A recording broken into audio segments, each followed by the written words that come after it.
All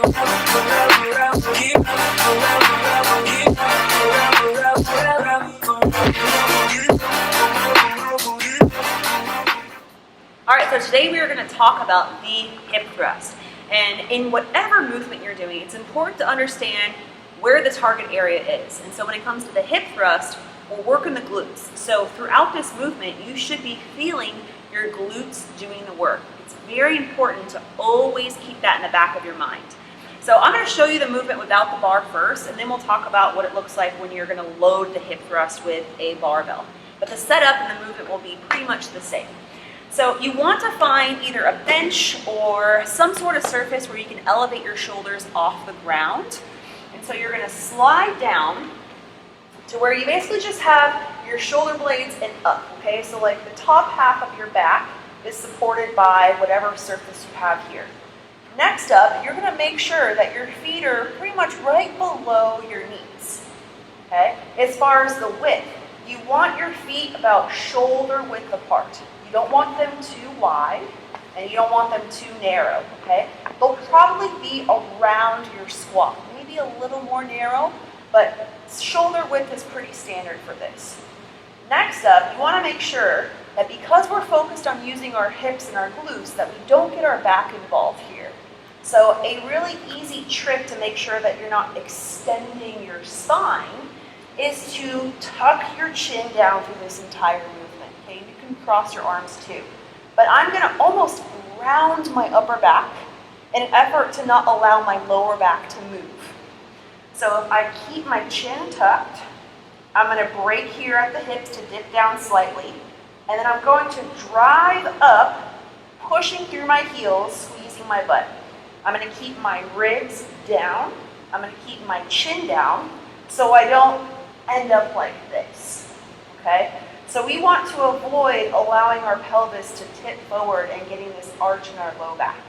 We want to set ourselves up by tucking under, tucking our chin, and keeping our spine there the entire time. So again, you want to focus on feeling it in the glutes and not your lower back. Okay, I'll show you a couple reps at full speed.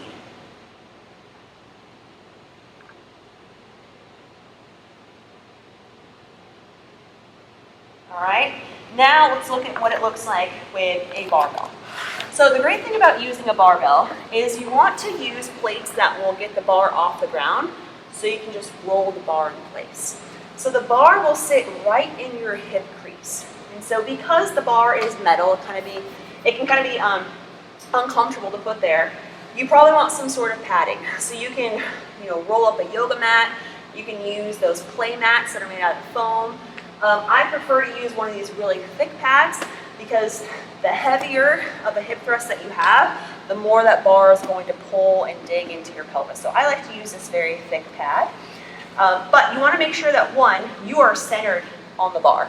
So you don't want this bar to be lopsided because when you get off the floor, the barbell will tip over. So make sure that you are centered. Look at the knurling, look at the lines.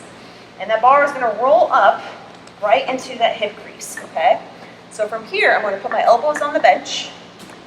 I'm going to plant my feet on the ground, okay? From here, I'm going to lift up, and then I'm going to make sure that I'm in position. So I walk my feet up to where they're underneath my knees. My hands are here just to balance the bar, okay? Just to make sure it doesn't tip or anything like that. But I'm still going to tuck that chin down, and I'm going to tuck that pelvis under.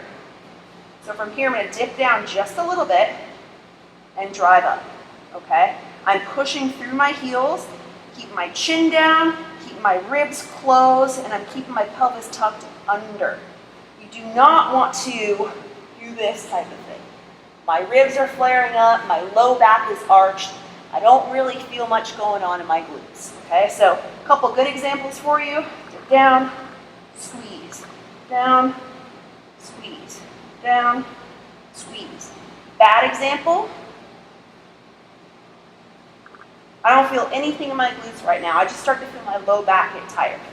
Okay, once you're done, sit down and you roll the bar off of you.